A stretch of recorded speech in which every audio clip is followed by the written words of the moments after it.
In this video, we will learn Close CRM, Best Workflows and Automation. Lead capture and assignment. Automatically assign new leads with the right sales rep based on a criteria and send a welcome email or SMS. Follow-up reminders.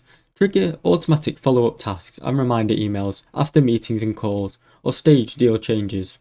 Email sequences. Send nurture emails to leads when they enter a specific stage, followed by a reminder for the sales rep to review it. Deal stage automation. Trigger actions like sending emails, creating tasks when deal moves to a specific stage, such as close won or contract sent. After that, you can also use task reminders. Send automated notifications to different sales reps when a new task is created or updated. Deal closure or onboarding.